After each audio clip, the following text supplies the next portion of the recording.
Olá, estamos aqui reunidos em nome do Pai, do Filho, do Espírito Santo, amém, para seguirmos caminhando na estrada de Jesus.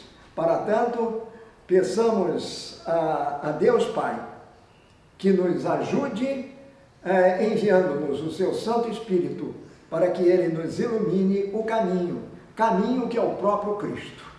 Por isso, elevemos ao Pai a oração que o próprio Cristo nos ensinou. Pai nosso que estás no céu, santificado seja o vosso nome. Venha a nós o vosso reino. Seja feita a vossa vontade, assim na terra como no céu. O pão nosso de cada dia nos dai hoje. Perdoai-nos as nossas ofensas, assim como nós perdoamos os que nos têm ofendido. E não nos deixeis cair em tentação, mas livrai-nos do mal. Amém. Em nome do Pai, do Filho e do Espírito Santo. Amém. Iniciamos a nossa jornada, que vai nos levar a algum tempinho. Hoje, no nosso próximo encontro e provavelmente num outro encontro. Por quê? Como nós sabemos, o mês de setembro é dedicado à Bíblia, à Palavra de Deus. A Palavra de Deus é o próprio Deus, Deus que se encarna no seio da Virgem Maria e se torna homem, na pessoa de Jesus Cristo, o Filho unigênito de Deus, o Filho de Maria. Este é a Palavra, é o Verbo de Deus encarnado.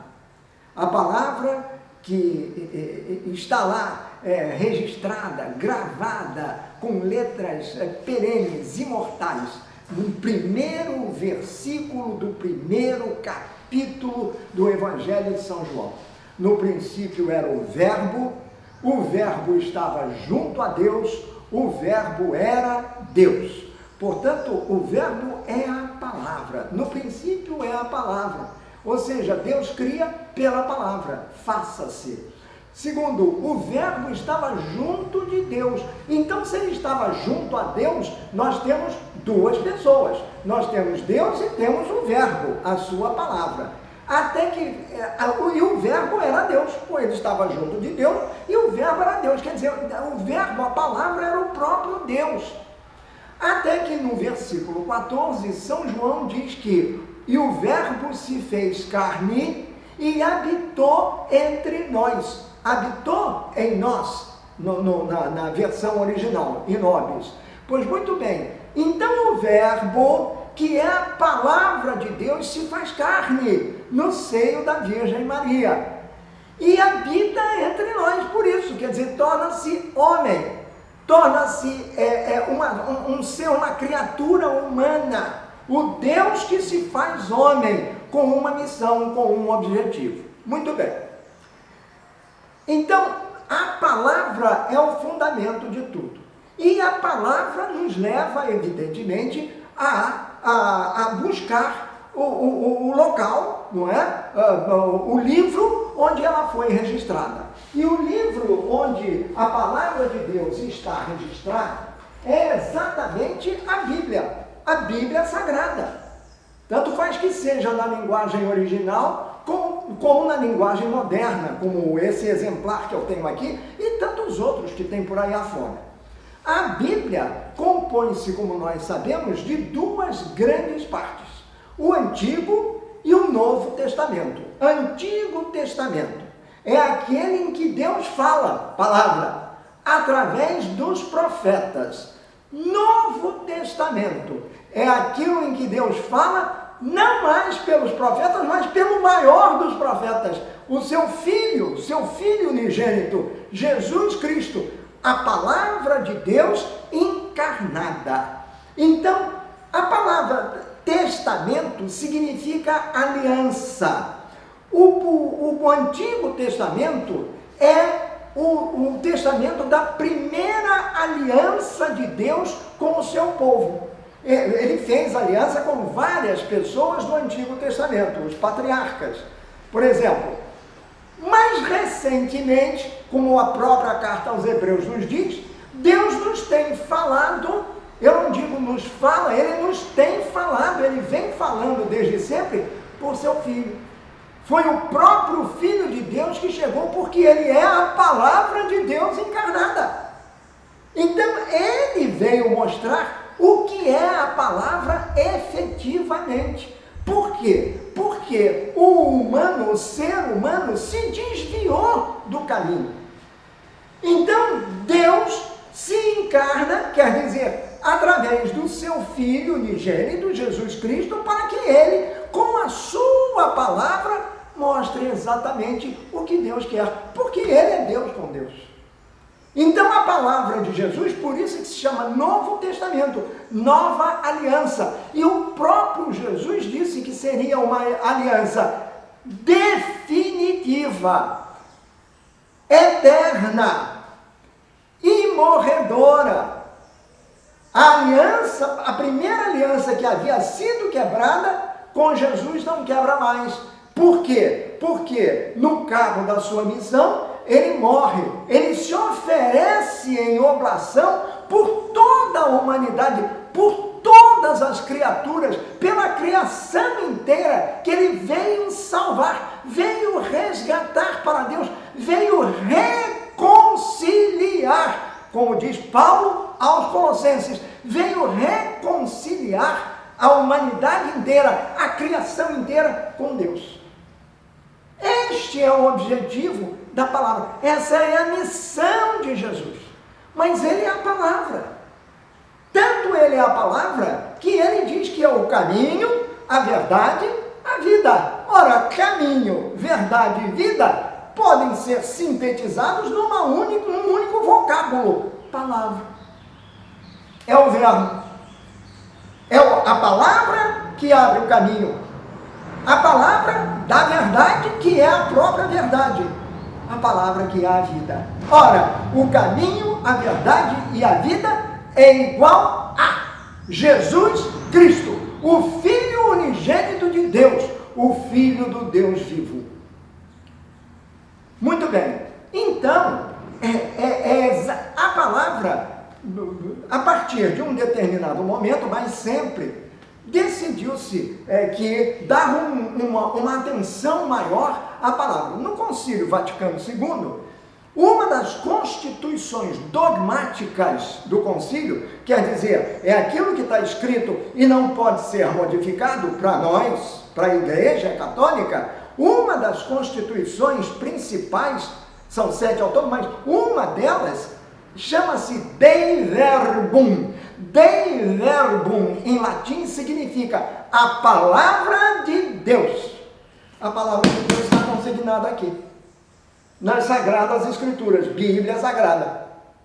Então, a Igreja do Brasil resolveu, a partir da Arquidiocese de Belo Horizonte, no ano de 1971, instituir um dia, no mês de setembro, um dia para que se pensasse mais na Bíblia, para que se enfocasse mais a Bíblia. E a pequena comissão que se reuniu, dentre os quais ainda existe o arcebispo de Belo Horizonte de então, já não está mais entre nós, mas uma dessas pessoas, um dos grandes cabeças desse, era um redentorista que trabalhava em Belo Horizonte, foi chamado pelo arcebispo porque ele é um doutor em teologia, é um exegeta de grandíssima estirpe, o padre Vidigal. O padre Vidigal participou desse primeiro encontro, de 1971. E lá eles, aqueles mineiros lá reunidos, decidiram estabelecer um dia da Bíblia. Isso foi em 1971. Em 1973, a CNBB adotou essa ideia, encampou essa ideia de um dia da Bíblia e alargou para mês da Bíblia. E a partir daí foram criados os 3 meses que antecedem o último mês do ano litúrgico como meses temáticos. Assim, o mês de agosto é o mês das vocações, porque tudo começa com um chamado, uma vocação. O mês de setembro já tinha o dia da Bíblia, que é o último domingo de setembro, ou então, o que tiver mais perto, a data mais perto da festa de São Jerônimo, que foi quem traduziu a Bíblia grega para o latim, a chamada Vulgata. Pois bem, São Jerônimo é celebrado no dia 30 de janeiro, de setembro. Então, perto do dia 30 de setembro, fixou-se o domingo da Bíblia, que deve ser agora, o próximo, porque esse antecipa-se, não passa para frente, não é? Então, o que acontece é o seguinte, então é o dia da Bíblia, é esse, é próximo à festa de São Jerônimo, numa homenagem a ele. Assim pensaram os primeiros que estabeleceram isso, aqueles mineiros reunidos lá em Belo Horizonte em 71. A partir de 73 a coisa se alargou e passou a ser o mês da Bíblia, quer dizer, um mês temático, é um mês dedicado à palavra de Deus. E o mês de outubro, que é esse que nós vamos entrar agora, é o mês da missão. Nós somos chamados, nós nos alimentamos da palavra, nós todos batizados, e depois somos enviados em missão. O próprio Cristo foi que estabeleceu isso. Ide pelo mundo inteiro e pregai o Evangelho, a boa notícia da salvação, que está registrada na Bíblia. O Antigo Testamento é importantíssimo para nós.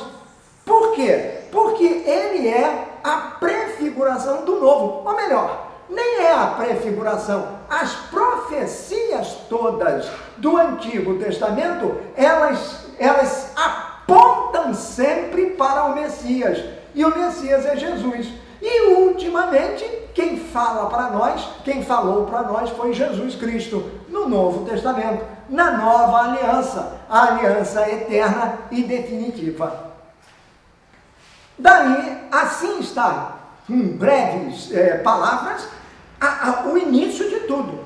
Então, há 50 anos que este mês de setembro no Brasil, e é só aqui, não sei de nenhum outro lugar, é dedicado à Bíblia. E tudo se concentra na palavra. Então, sempre se faz alguma coisa, sempre se fala alguma coisa, em especial acerca da palavra.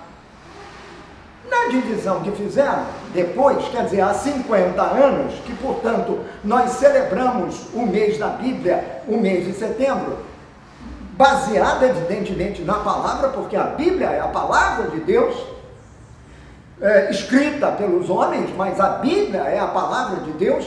Então, o que acontece é que a CNBB estabeleceu o seguinte: a Bíblia é enorme, a Bíblia compõe-se de 73 livros. Então, num ano, estuda-se um livro, ou propõe-se o estudo de um livro do Antigo Testamento.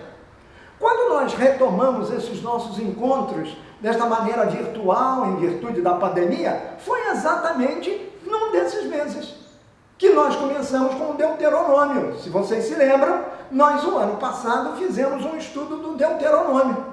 Um estudo breve que fosse, mas tivemos uma ideia do que era o Deuteronômio. Muito bem. Então, num ano, é um livro do Antigo Testamento, que são 46. E no ano seguinte, então, Deuteronômio 2020, Antigo Testamento. No ano seguinte, 2021, um livro do Novo Testamento. E o Novo Testamento são 27 livros. Portanto, nós temos ao todo 73 livros aqui concentrados na Bíblia. Vimos o Deuteronômio no ano passado, o Antigo Testamento. Agora, a igreja, no Brasil, a CNBB, propôs que os fiéis católicos estudassem, dedicassem um pouco da sua atenção a um dos livros do Novo Testamento, e escolheu a carta de São Paulo aos Gálatas, para que fosse meditada, e é algo que deve estar sendo feito no país inteiro. Então nós também aqui, porque o nosso é o nosso estudo bíblico, portanto é um estudo da palavra, então nós também vamos fazer uma breve meditação sobre a carta aos Gálatas. E vamos fazê-la assim. Devo esclarecer que em 2009 nós fizemos um estudo bem aprofundado de Gálatas. Bem aprofundado. Levamos não dois programas numa série, não. Foram 6 ou 7 meses, se não me falha a lembrança, 6 ou 7 meses que nós levamos estudando os Gálatas. Dada a sua importância, dada a sua densidade. E não quero pretender com isso que Padre Mauro e eu, que fizemos esse trabalho há 12 anos, não quero pretender que nós tenhamos visto tudo. Não, nunca. A carta aos Gálatas é tão atual, por isso que ela foi proposta. Ela é atualíssima, e é atualíssima sempre, pelos temas que Paulo aborda, os temas que ele ataca na carta aos Gálatas. E eu digo ataque porque é uma verdadeira batalha. Então, lá há 12 anos, nós fomos fundo. Não ficamos feito aquele pato novo, né? Que não mergulha fundo, fica na superfície. Então, senhor, nós fomos mais fundo. E estudamos bem a carta aos Gálatas. Hoje, nós vamos procurar fazer, dada a exiguidade do tempo e dessas nossas condições também virtuais, vamos procurar fazer as coisas já apenas uma tintura, um vislumbre do que seja a carta aos Gálatas, para que não passe em branco a proposta da CNBB, que a gente, num estudo bíblico, fazer uma referência, procurar nos entender um pouquinho mais o que é a carta aos Gálatas. E o que nós nos propomos a fazer é exatamente isso. Começamos hoje com um breve apanhado histórico que é muito importante para a gente entender do que se trata o assunto. Depois nós vamos entrar, então, na sequência, que será da próxima vez. Eu coloquei lá como terceiro item nosso hoje, a Epístola aos Gálatas.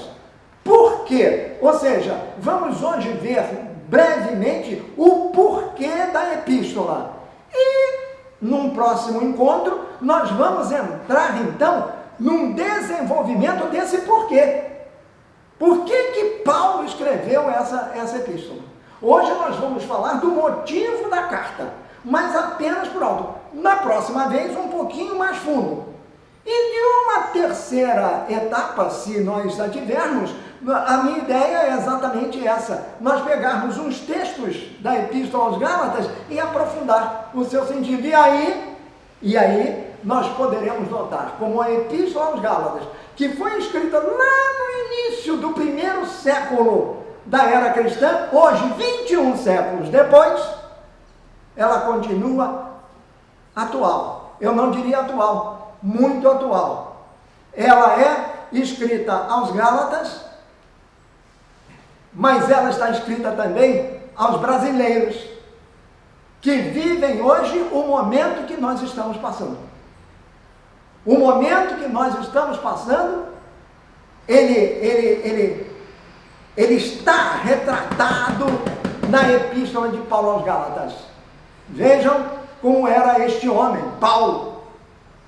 Mas é claro que não era Paulo, era o Espírito Santo inspirando Paulo. É Paulo quem escreve, é Paulo quem fala, é Paulo quem usa as suas palavras para transmitir-nos as palavras que o Espírito o inspirava. E é isto que é o ponto importante. A carta aos Gálatas tem a sua importância por vários motivos, mas uma delas, no meu entender, e aquilo que eu gosto muito da carta aos Gálatas, é o aspecto pessoal dela.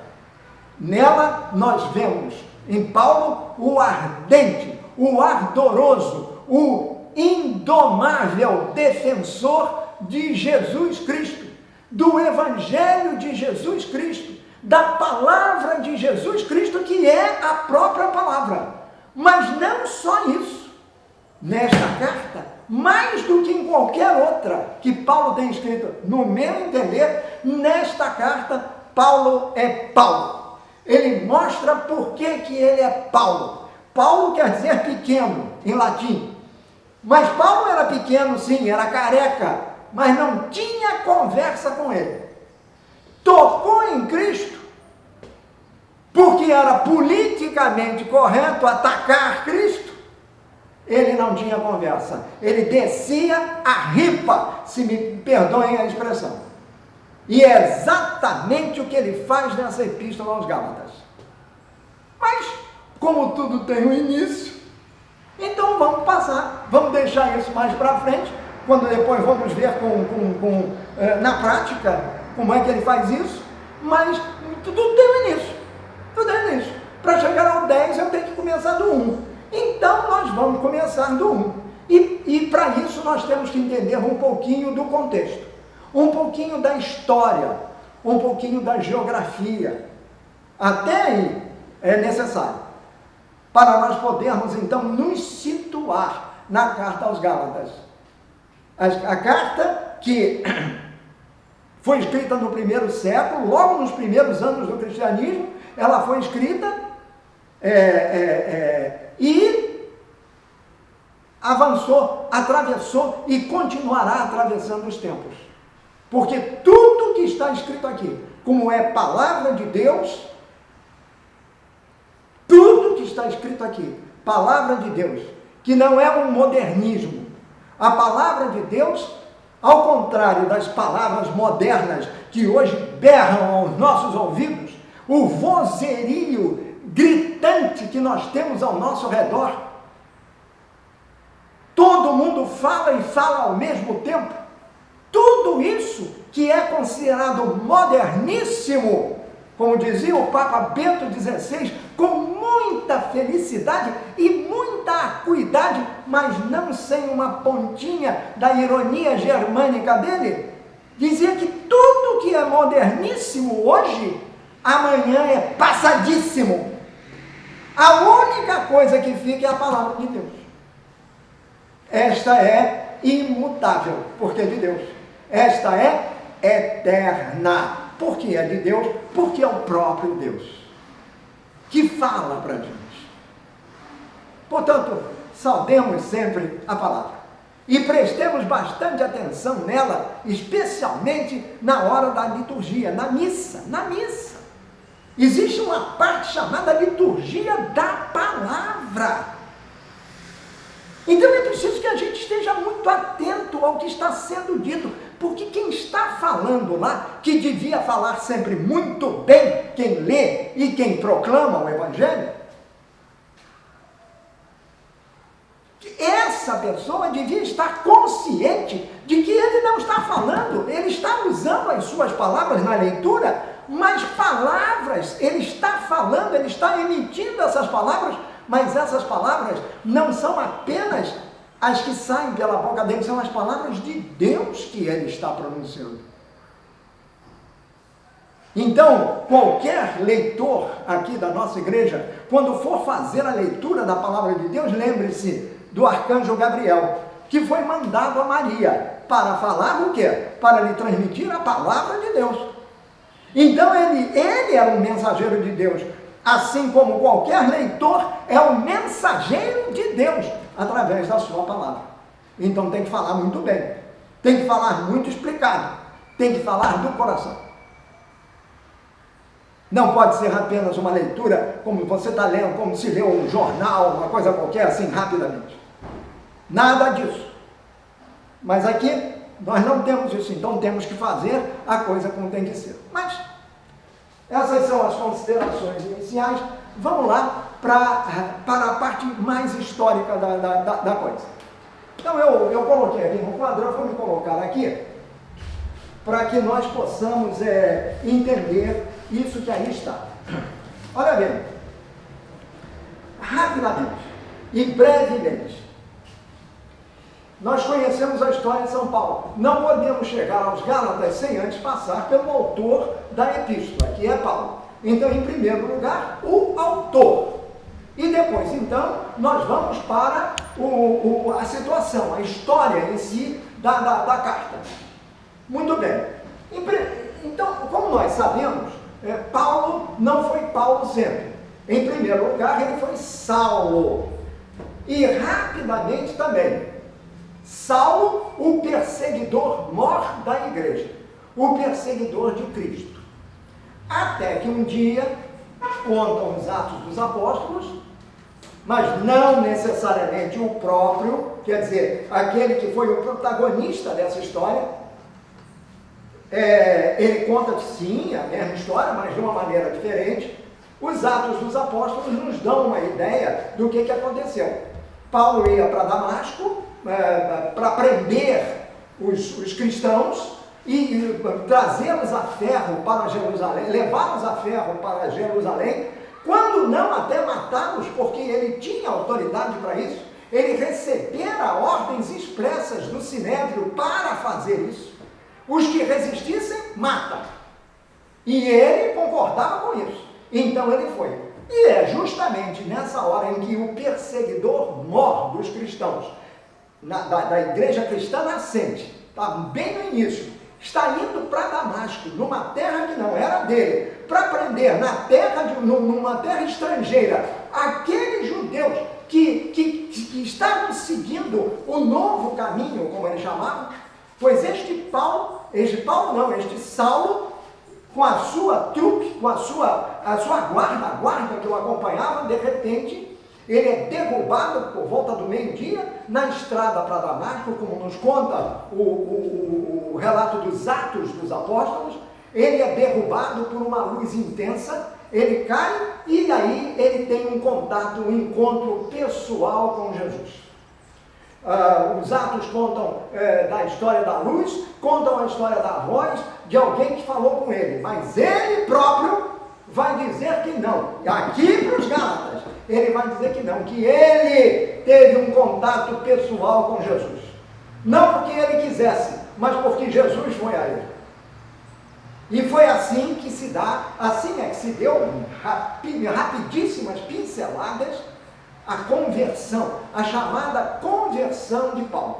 Conversão por quê? Porque de perseguidor implacável da igreja, Paulo se torna-se o seu mais ardoroso defensor. O mais ardoroso defensor de Cristo foi Paulo apóstolo. E se nós estamos aqui falando dele hoje, foi exatamente por causa daquilo que ele fez. Com a graça de Deus, sempre. Ninguém superou Paulo. Ninguém supera Paulo como apóstolo de Cristo. Ninguém. Então, ele uma vez convertido, ele passa anos fora, ele saiu daqui, ele saiu de Jerusalém para ir pegar os cristãos em Damasco. Quando ele volta, já convertido, já um outro Paulo, a gente fala isso rapidamente, mas não foi bem assim, evidentemente que isso levou um tempo. Paulo foi se meter no deserto da Arábia, andou por determinadas terras que estão lá até hoje. E então, Paulo, quando ele volta e ele tem uma pessoa que o ajuda a se inserir na comunidade cristã. Esta pessoa chama-se Barnabé, que também ouviu do próprio Jesus que ele tinha uma missão. A missão era justamente pegar Paulo e, depois de batizar Paulo, levar Paulo para o caminho, para a verdade e para a vida. Este foi Barnabé, o grande amigo de Paulo no início. Então Barnabé, até que eles se separaram uma outra vez, mas Barnabé foi um grande amigo, o grande introdutor de Paulo na comunidade cristã nascente. Todo mundo tinha medo de Paulo, de Saulo, mas aí ele deixa de ser Saulo para ser Paulo. Saulo era um nome poderoso, para os judeus, porque vem de Saul, o grande rei judeu. O primeiro rei judeu foi Saul, e Saulo é Saul. Depois ele mesmo passa a se denominar Paulo, porque Paulo, em latim, que ele conhecia bem, Paulo quer dizer o quê? Pequeno. Ele era o menor dos discípulos de Jesus.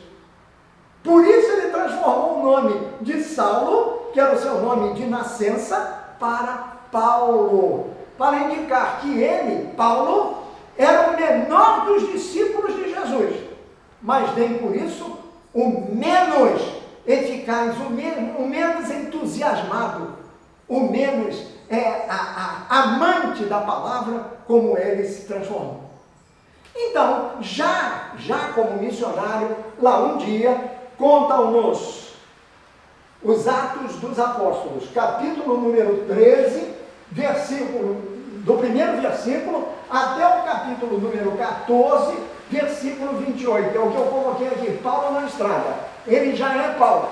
Então, na igreja de Antioquia, ele estava aqui, em Antioquia da Síria. Veja que ele não voltou mais para Jerusalém, ele foi para Antioquia da Síria, que ficava não muito distante da sua terra natal, que era Tarso. Ele voltou para a sua terra e Barnabé foi buscá-lo lá. Levou-o para Antioquia da Síria. E lá, num determinado momento, na igreja de Antioquia, que é a igreja cristã nascente, havia os seguintes profetas e mestres: Barnabé, que é o amigo de Paulo, o primeiro de todos; Simeão, chamado o Negro, porque ele vinha do norte da África; e Lúcio, de Cirene, outro lugar do norte da África. Então vem, chamado o Negro, Lúcio de Cirene, Manaém, que havia sido criado junto com o governador Herodes, e Saulo. É a primeira vez que ele aparece. Ele não é a primeira vez que ele aparece nos Atos. Ele já tinha aparecido num episódio terrível, dramático, a morte de Estevão por lapidação. Saulo estava do lado e Saulo concordou com a morte de Estevão. E depois partiu para perseguir os cristãos. Então Saulo lá estava. Por que Saulo estava lá? Ele ainda não era Paulo, ele era Saulo. Por que ele estava lá? Porque Barnabé o levara para lá. Mas ele já tinha vivido a experiência da transformação. Mas isto aqui é bem o início de tudo. Por isso ele é Saulo ainda. Certa vez, quando eles estavam adorando o Senhor e jejuando, o Espírito Santo disse, é sempre o Espírito Santo. Portanto, é Deus que intervém diretamente. Enquanto eles estavam orando e jejuando, orar e jejuar, ou seja, manter esse contato mais próximo com Deus, para poder ouvir a palavra de Deus, mais do que ouvi-la, escutá-la no coração, não é no meio do barulho. No outro dia eu ouvi ouvi uma pessoa dizer assim para mim: professor, eu não consigo orar, porque eu tinha falado da oração, eu não consigo orar. Por que já não consegue orar? Não, eu não consigo orar, porque eu toda hora que estou orando, estou querendo me concentrar, nunca consigo. Mas por que, minha senhora? Porque eu tenho um telefone do meu lado, aí o telefone toca e eu atendo. Eu disse: minha senhora, para orar a senhora não pode ficar do lado do telefone, que é um bom aviso também com a tal história do celular que a gente carrega para tudo que é lado. A gente não, porque eu não carrego celular nenhum. Mas para a igreja, tenha paciência. Mas enfim, aí eles estão orando e aí o Senhor, o Espírito Santo, aparece e diz: separem. Quer dizer, ele fala para a comunidade, que é pequena, é minúscula, são essas pessoas citadas. Separem para mim Barnabé, é o primeiro, porque esse já era o mais antigo, era o chefe. Barnabé é Saulo, o Espírito Santo. Barnabé e Saulo, a fim de fazerem o trabalho para o qual eu os tenho chamado. O verbo aqui está num tempo que indica passado, presente e futuro. É um tempo verbal muito usado na língua inglesa. Chama-se presente perfeito na tradução. Ou seja, falamos de alguma coisa que aconteceu no passado, que vem até o presente, mas continua ainda vivo no presente e que se projeta no futuro. Quando o Evangelho traduz corretamente, e essa versão nem sempre é fiel à tradução, traduz corretamente como isto: para o qual fazerem o trabalho para o qual eu os tenho chamado. Eu os tenho chamado, nós geralmente dizemos assim: chamei. Ou então estou chamando, mas estou chamando é a mesma coisa. Eu estou falando para vocês nesse momento. Agora, eu tenho falado para vocês há 27 anos, que é o nosso tempo, a nossa história como estudo bíblico. 27 anos aqui na Maroc. Então, Deus tem chamado, quer dizer, chamou antes, quando converteu Saulo, Barnabé, etc. Chamou-os, está chamando agora, mas vai continuar a chamar para frente, para que eles realizem o trabalho, para que eles saiam em missão. Chamar quer dizer, foram vocacionados para isso, foram chamados para isso.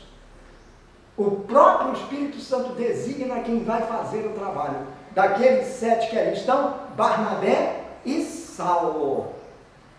Então, eles, quer dizer, a comunidade, eles jejuaram e oraram. Puseram as mãos sobre Barnabé e Saulo, quer dizer, pôr as mãos significa recebam o Espírito Santo. É o nosso sacramento da crisma.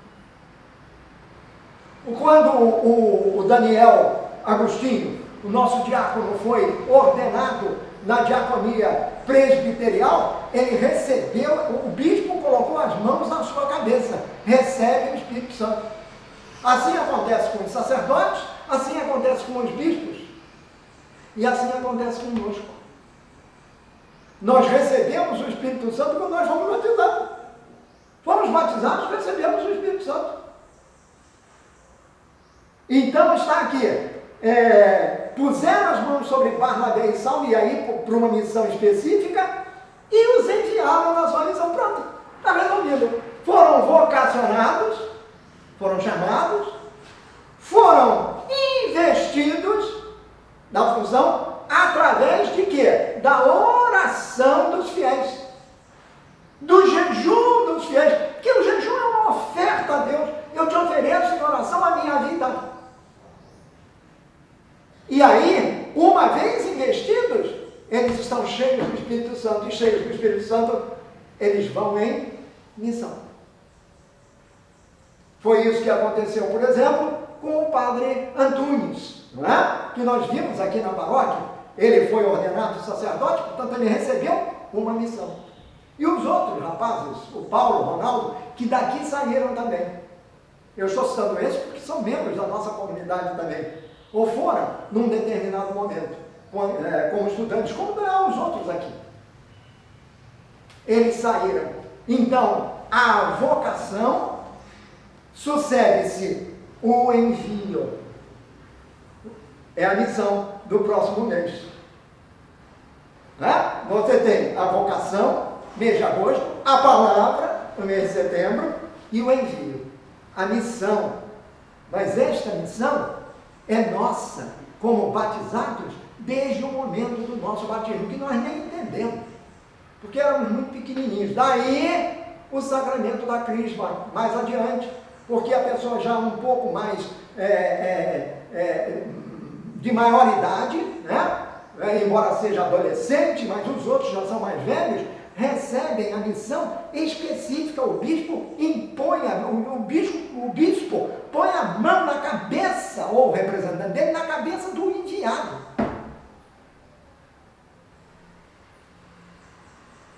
Nossa Senhora fez o mesmo. Ela soube pelo anjo que ela seria a mãe do Salvador. Uma vez que ela foi, ela passou a gerar o Filho de Deus, a primeira coisa que ela faz é sair correndo. Porque Lucas diz que ela saiu apressadamente de casa para ir ajudar a sua prima Isabel, que estava grávida e era uma senhora, precisava de auxílio. Lá foi Maria. É a primeira missão do vocacionado: ajudar, prestar solidariedade. Mas o discípulo de Jesus sempre tem pressa.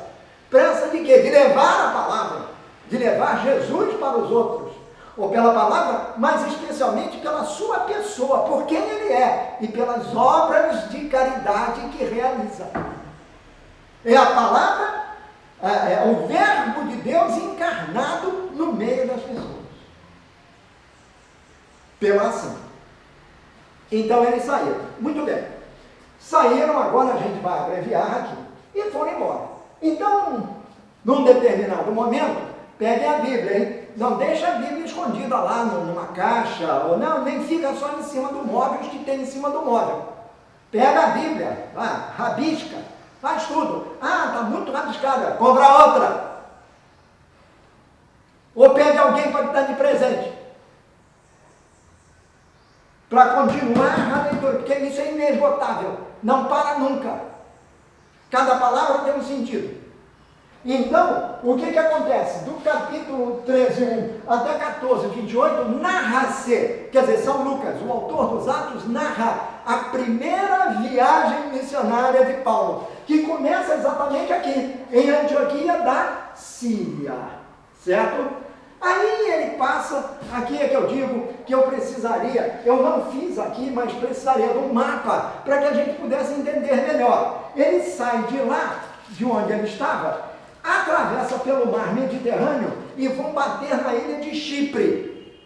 Já ouviram falar da ilha de Chipre? Fica lá no Mediterrâneo, assim, de frente à costa do Oriente Médio. A costa síria, o Líbano. Tem o Líbano bem no litoral, a Síria um pouco mais para dentro, então bem diante do Líbano, mas mais para dentro do mar Mediterrâneo, lá pelo meio, tem a ilha de Chipre. O primeiro lugar onde Paulo toca com Barnabé, eles vão de barco, temos a entender. Olha bem, só para ter uma ideia, se você acha que aquela viagem para Paquetá demora um tempão naquela barca velha, aquela barca antiga, que foi a que eu conheci, muito bem, ou então aquelas para Niterói, que também eram bem Itaipu, Neves, isso tudo era uma carroça que ia pelo mar. Agora não, tem catamarã, tem lancha, tem um monte de coisa. Muito bem, então, e tem a ponte. Naquela época não tinha nada disso, era um barquinho de nada à vela, e se não tivesse vento, também não ia. Mas eles saíram daqui, aqui está a costa, saíram daqui de Antioquia, saíram daqui na beira do mar, e foram viajando, e o Chipre está aqui, bem no meio. O primeiro lugar onde eles passaram foi Chipre. Eles contornaram Chipre, e depois foram bater lá num lugar chamado Atália. E perto de uma cidade chamada Perge. Atália era o porto do Mediterrâneo, desta região, já na Ásia Menor. Eles saíram, portanto, da Ásia, que é do Oriente Médio, e foram para a Ásia, a parte sul do continente asiático, a que beira o mar Mediterrâneo. Então, além da ilha de Chipre, já na Ásia. Então ele bate lá, nesse lugar chamado Atália, e depois eles seguem para uma outra cidade chamada Antioquia também, mas não mais da Síria, Antioquia da Pisídia. Então nós estamos falando aqui, Atália, Antioquia da Pisídia. Antioquia da Pisídia era o mesmo que eu dissesse, por exemplo, Belo Horizonte de Minas Gerais.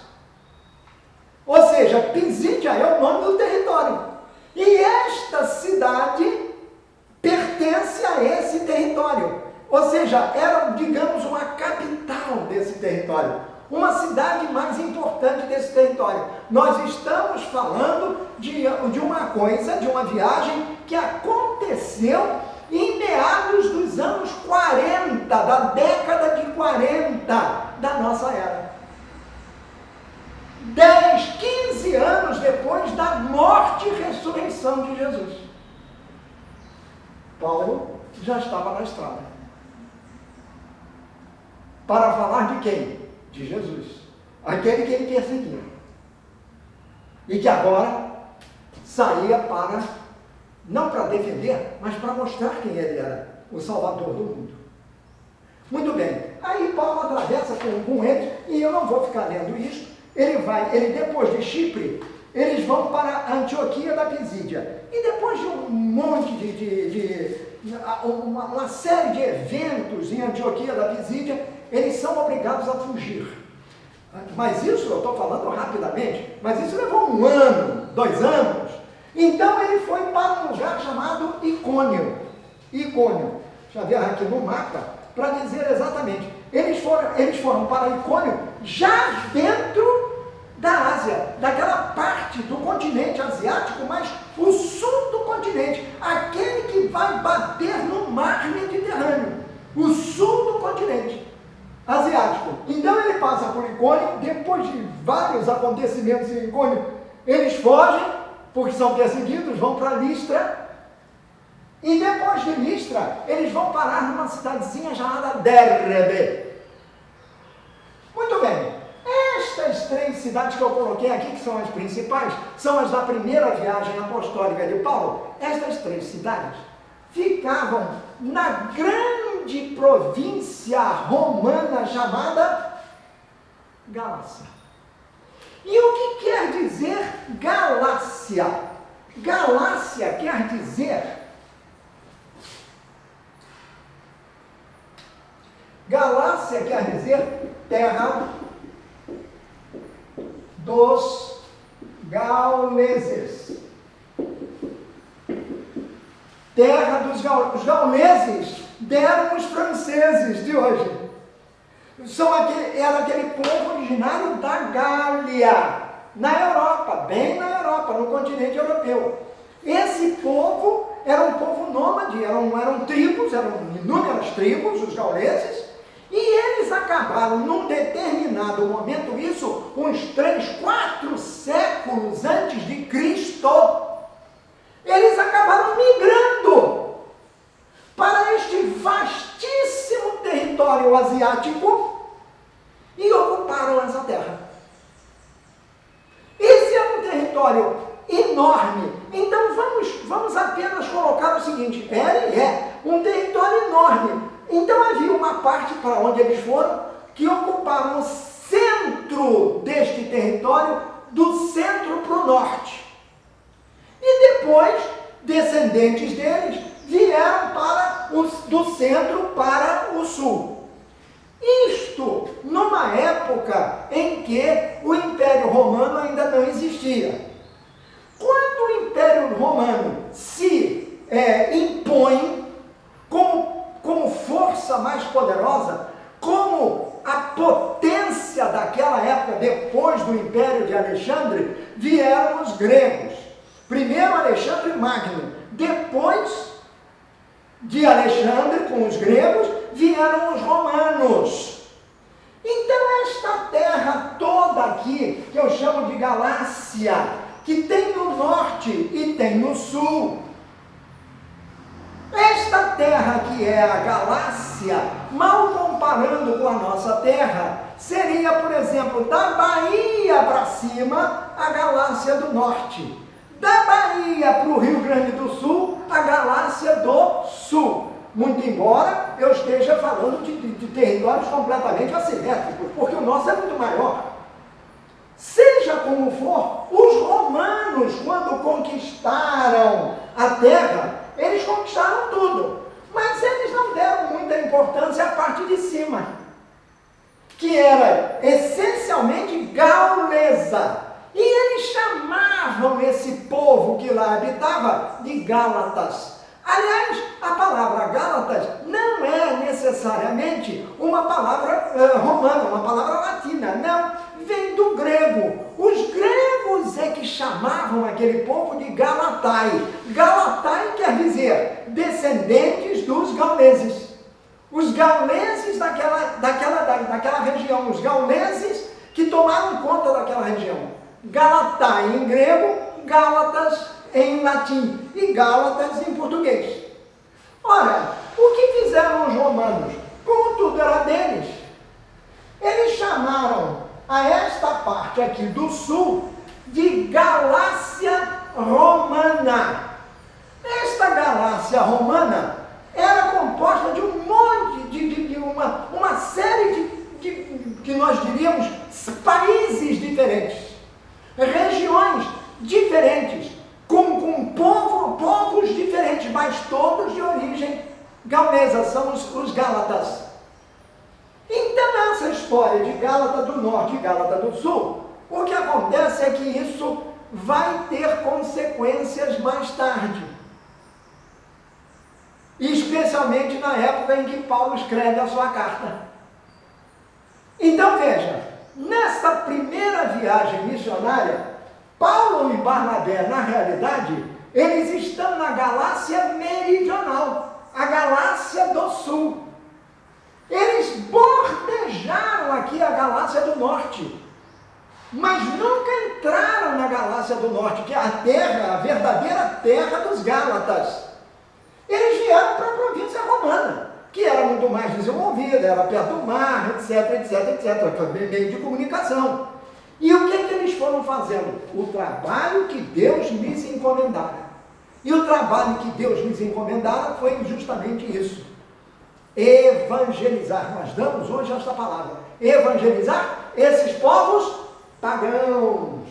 Pagãos. Mas eles não buscavam os pagãos, não. Eles buscaram, em primeiro lugar, os judeus. Porque os judeus se espalharam, com a diáspora, eles se espalharam e ocupavam todas as regiões. Tinha judeu em tudo que era lado. Então eles buscavam primeiro a sinagoga do lugar. Eles foram falar para os judeus em primeiro lugar. No momento, já em Icônio, depois em Listra, que eles percebem que os judeus não estão dando ouvidos a eles, Paulo já era Paulo, já deixaram de ser Saulo, passaram a adotar o nome de Paulo, diz para Barnabé, vamos embora daqui, vocês não me querem ouvir? Ótimo, então eu vou fazer aquilo para o que Deus me envia, vou falar para os pagãos. Aí ele sai direto para os pagãos, os Gálatas. Vou falar para os pagãos. Vamos embora. E aí, aquilo que nós ouvimos no Evangelho do dia, que Jesus manda os seus discípulos, não é? À frente dele, para evangelizarem, para curarem as doenças, para chamarem o povo, não é? Para a mensagem da Boa Nova. Vão evangelizar, curem os doentes, curem as enfermidades,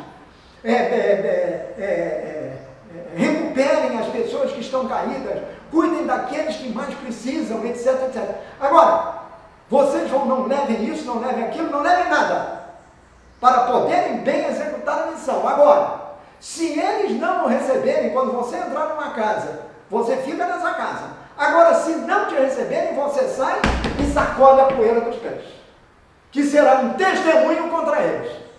Se recusaram a receber a boa nova.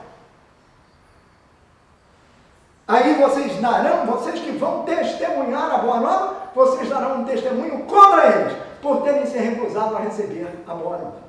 E é isso que eles fazem. Paulo, é o primeiro ataque dele, é numa dessas cidades aqui, uma delas, eu acho que foi até Icônio, que ele chegou e disse assim, aqui, vocês não querem saber do Salvador, de Jesus? Pois muito bem, então eu vou embora para falar para aqueles que nunca ouviram falar dele, os pagãos. E eu vou para lá, e nós vamos para lá, e eles vão nos ouvir.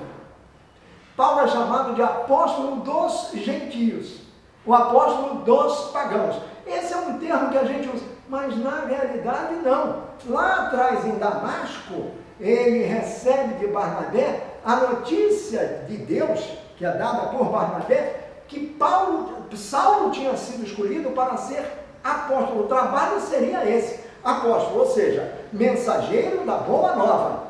Um apóstolo, mas não diz que é dos gentios, ele não nasce dos gentios. Ele é um judeu até a raiz da alma. Eu ia dizer judeu até a raiz do cabelo, mas ele era careca, então não podia. Está entendendo? Então, lá no fundo dele, ele era um judeu, era um fariseu mesmo. Um homem profundo conhecedor da lei. Então, ele é bem judeu, como ele vai depois dizer. Pois é este homem que se transforma no mais ardoroso defensor do Evangelho. E ele é chamado para ser, então, o apóstolo, o anunciador da boa nova para os gentios, não é dos gentios. Ele não nasce no meio dos gentios, ele foi mandado para o meio dos gentios, para transformar os gentios, de pagãos, em recebedores, em receptáculos da boa nova.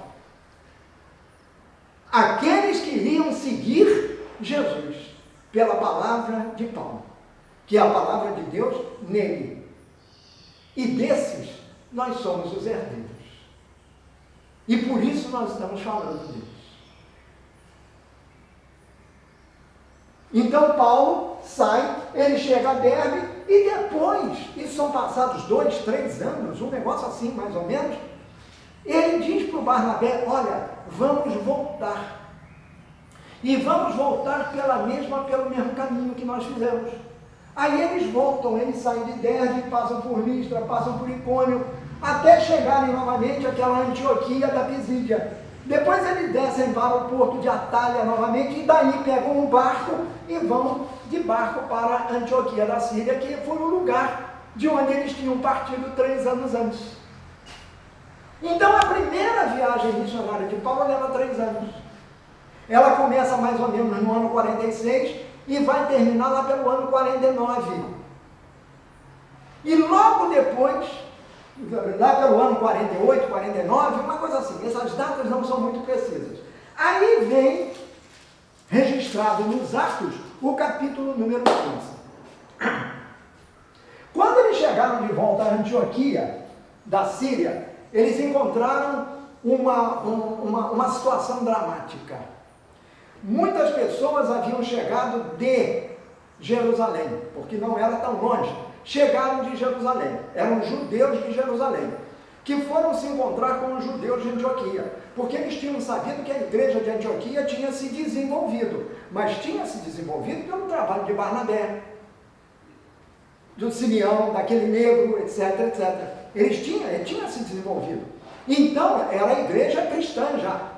Eram os seguidores de Cristo, mais os seguidores de Cristo, oriundos do judaísmo. É isto que a Bíblia chama, o Novo Testamento chama de judaizantes.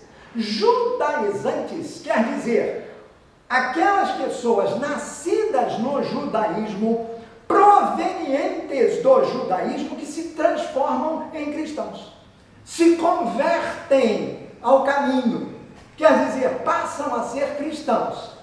Agora, é claro que havia aqueles que mandavam e desmandavam nesses lugares.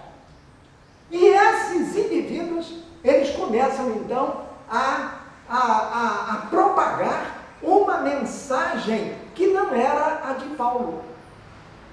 Não era de Paulo. E que vai ser o fulcro, o cerne desta carta aos Gálatas.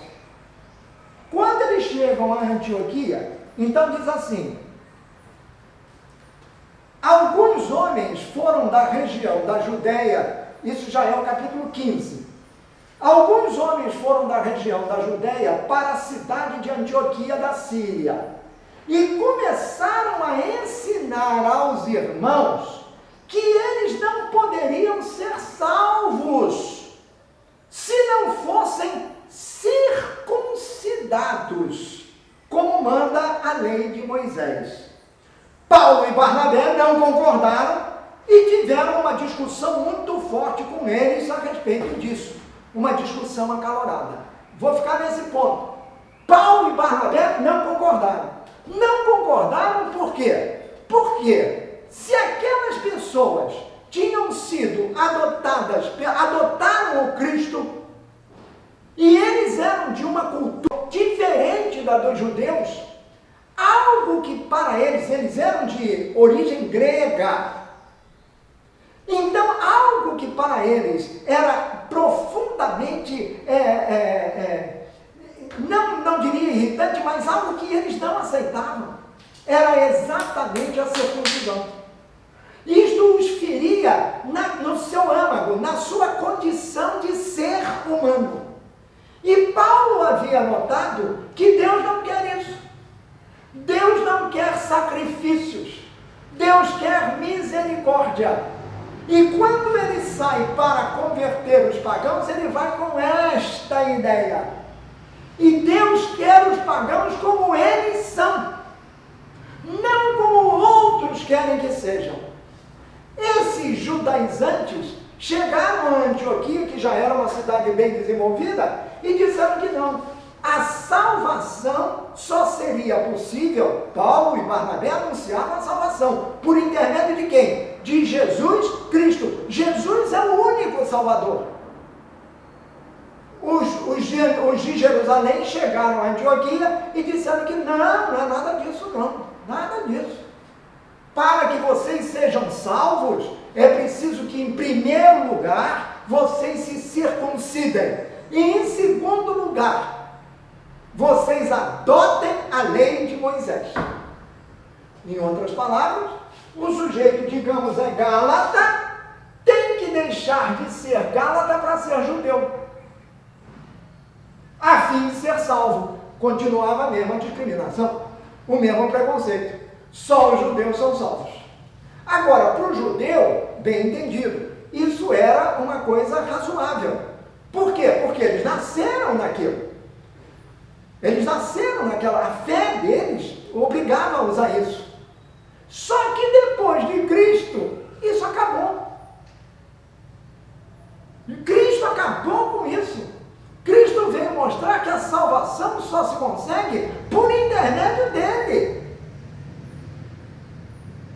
Ele que nasceu judeu, ele diz que não, que a lei é uma só, é a lei do amor. A lei do amar a Deus sobre todas as coisas e aos outros, como a vós mesmos, diz o Deuteronômio. Mas eu estou dando a vocês um novo mandamento: amai-vos uns aos outros como eu vos amei. Ora, a pergunta é essa: Jesus discriminou alguém? A mulher pecadora que caiu diante nos pés dele, para lavar-lhe os pés, o que Jesus diz? Os teus pecados estão perdoados, vai em paz. A mulher pecadora. O paralítico levanta e anda. O cego, o que você quer? Quero ver, Senhor. Pois então veja, a tua fé te salvou. E o leproso, hein? Que não podia nem chegar perto, tinha que andar com um sino, tocando para mostrar que era leproso. Ninguém podia chegar perto uns dos outros. Então, eles tinham que deixar de ser quem eles eram para serem outros. E isto Paulo não admitia, porque feria o quê? A liberdade da pessoa. E Cristo viera para libertar as pessoas de todas as amarras, sejam elas quais forem. As amarras que nos prendem, que nos escravizam. As coisas mundanas, as regrinhas, as futricas da lei. Paulo veio dizer simplesmente nada disso. Todos somos livres em Cristo. E devemos ser unidos em Cristo para merecermos as bênçãos, a copiosa redenção do Pai.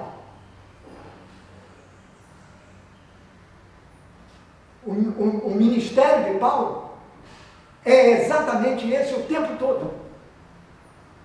Ele veio mostrar a liberdade que existe em cada um de nós em Cristo, por Cristo e com Cristo. E que esses judaizantes não queriam que acontecesse. O resultado disso foi que ele com o Barnabé foram para Jerusalém. Lá a fama dele era ainda aquele perseguidor que tinha se convertido. E eles foram explicar então aos chefes da igreja. Quem eram os chefes da igreja? Pedro, Tiago, João. Pedro, Tiago e João. Os pilares da igreja. Eles foram explicar, e eles explicaram. Aí eles se reuniram numa assembleia e deram razão a eles. Pedro disse, olha, se essas pessoas acabaram batizadas pelo Espírito Santo, quem somos nós para revogar o que o Espírito Santo determinou para eles? Pedro! Aí chegou-se a decisão, é o que se chama de primeiro concílio, o primeiro concílio da história de Jerusalém, mas não foi um concílio, foi uma assembleia, uma reunião em que se discutiu isso, e nem todo mundo, não tinha sinédrio, não tinha nada, foram uns poucos, os cabeças da igreja, com Paulo e Barnabé que se explicaram. Aí Tiago, que no caso não é o irmão de João, é o Tiago menor, ele propõe, ele é que era o chefe da igreja em Jerusalém nessa época, ele, depois de Pedro, é claro, mas Pedro tinha outras funções. Então ele propõe que se escreva uma carta, e essa carta é mandada de volta para quem? Para todos esses aqui. Para Antioquia da Síria, onde os antioquenos recebem de Jerusalém o aval para que eles pudessem continuar a ser quem eles eram. O que servia para aqui, servia para aqui também, para a Galácia do Sul, a Galácia romana, porque fora esse o ensinamento de Paulo para eles. Então, foi exatamente isso que aconteceu. Até que, num determinado dia, o Paulo fica sabendo, ainda em Antioquia da Síria, ele fica sabendo que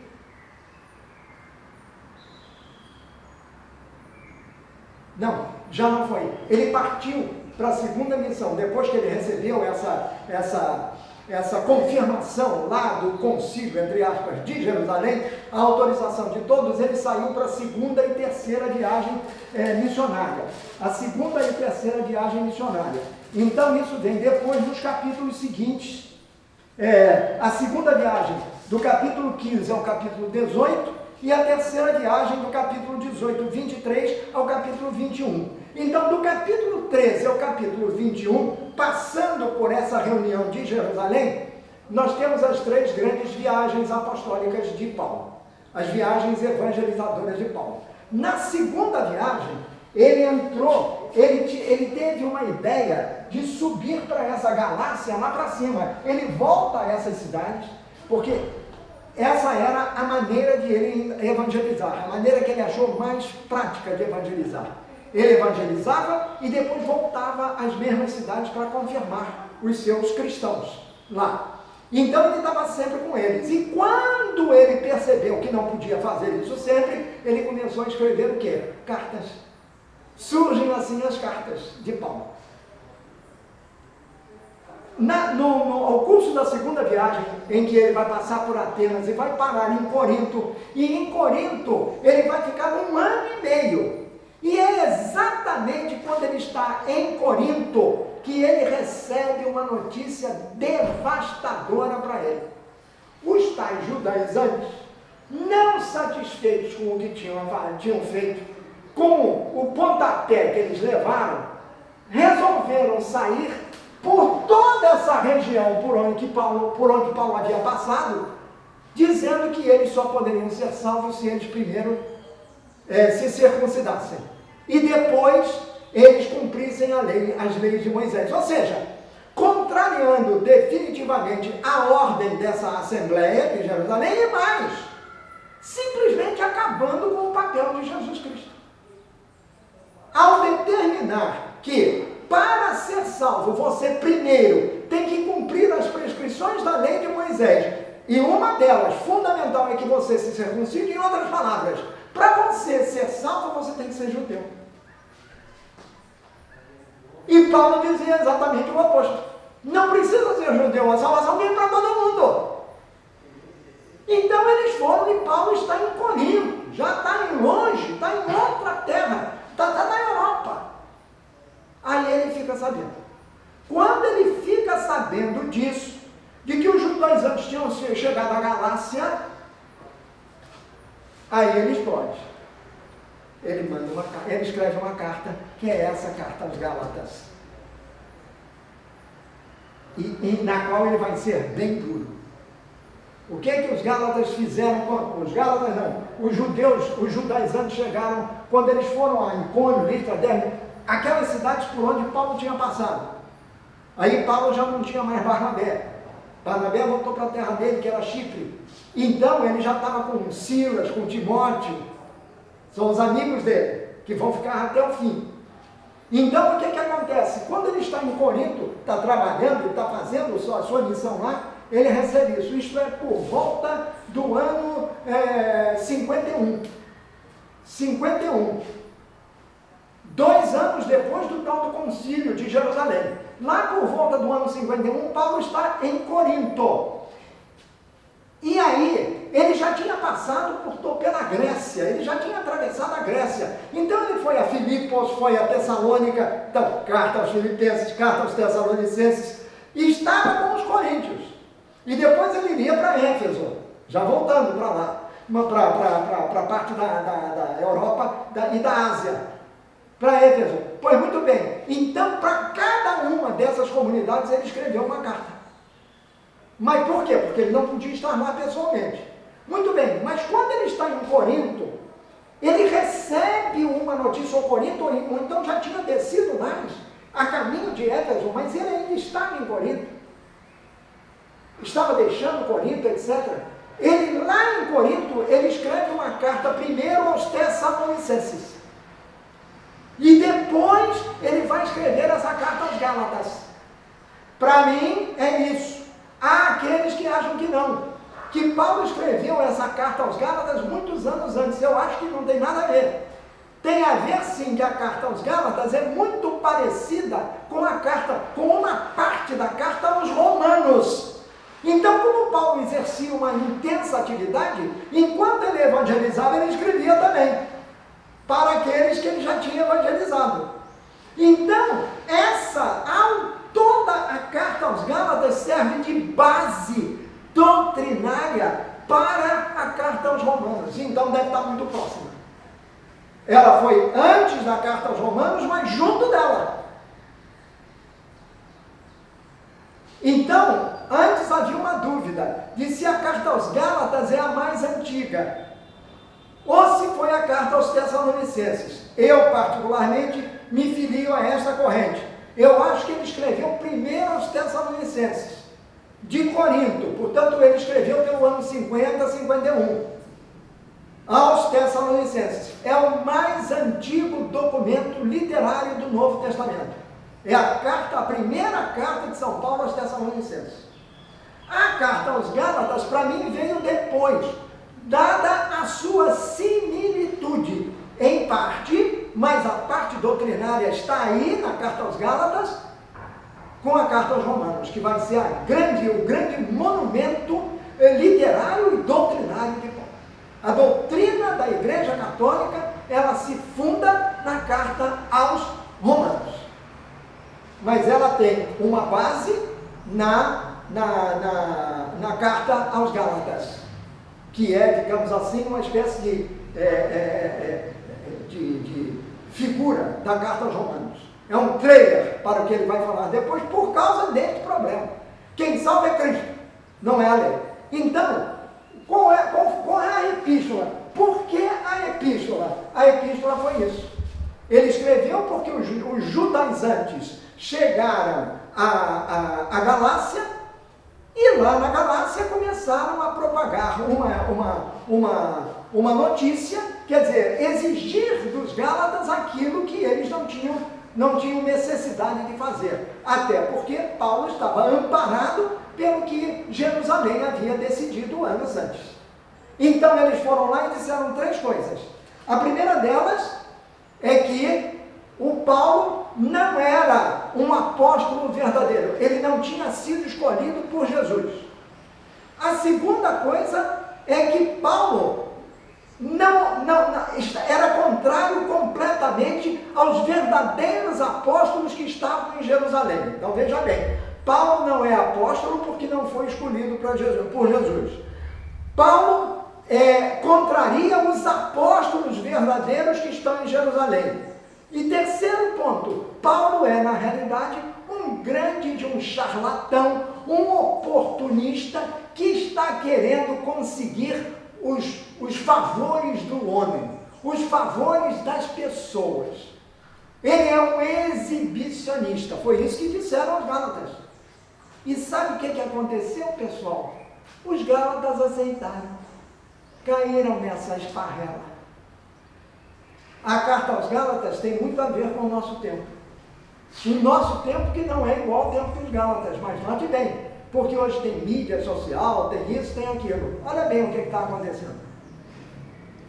Conclusão, isto provocou uma terrível divisão na comunidade cristã. Fundada por Paulo.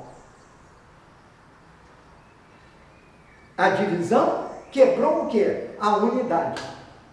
E foi pior ainda, porque eles passaram a aceitar uma coisa que feria diretamente a sua liberdade, a liberdade que Cristo lhes dera.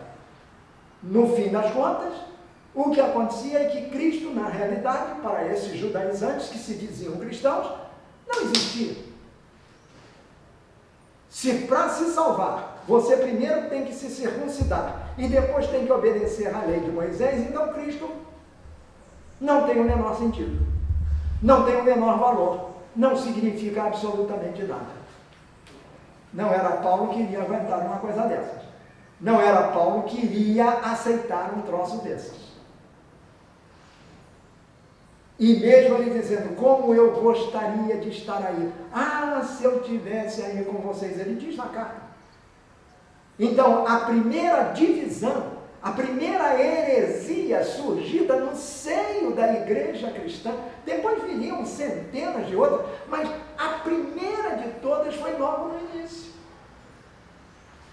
Para a gente ver como o maligno opera. Foi logo no início. Foi a primeira das heresias. Cristo morreu. Cristo acabou. Antes de ser de Cristo, você tem que ser da lei. Então, quem te salva é a circuncisão e a lei. Cristo não salva coisa nenhuma. Não era Paulo que ia admitir isso. Não somos nós que podemos admitir isso no nosso tempo. Por isso a carta aos Gálatas é importante. Especialmente neste momento, em que a carta é de São Paulo aos Gálatas, mas pode ser a carta aos brasileiros, pode ser a carta aos americanos, pode ser a carta aos ingleses, pode ser a carta aos franceses, pode ser a carta aos afegãos, pode ser a carta para quem quiser. Porque ali está a verdade. Só Cristo salva. Em Cristo, só em Cristo nós temos a liberdade. E só em Cristo nós podemos viver unidos. Por que a da epístola? Exatamente por causa disso. Paulo quer mostrar isso. Não é a circuncisão que salva. Não é a lei de Moisés que salva. O único Salvador tem um nome. Jesus Cristo. Jesus de Nazaré. O Filho de Maria. Peçamos a Nossa Senhora que nos ajude a nos conscientizarmos cada vez mais no meio desta gritaria infernal em que nós vivemos, em que as vozes do nosso tempo tentam matar novamente Jesus. Peçamos a Nossa Senhora que carregou Jesus no seu seio, que o gerou, que o deu à luz. Peçamos a Nossa Senhora que nos ajude a ser firmes na fé, a fé que nos dá em Cristo Jesus, o único no qual nós podemos ser livres, o único que nos salva por ser o nosso caminho, a nossa verdade, a nossa vida. Peçamos a Maria que nos ajude, dizendo do fundo do coração: Ave Maria, cheia de graça, o Senhor é convosco, bendita sois vós entre as mulheres, bendito é o fruto do vosso ventre, Jesus.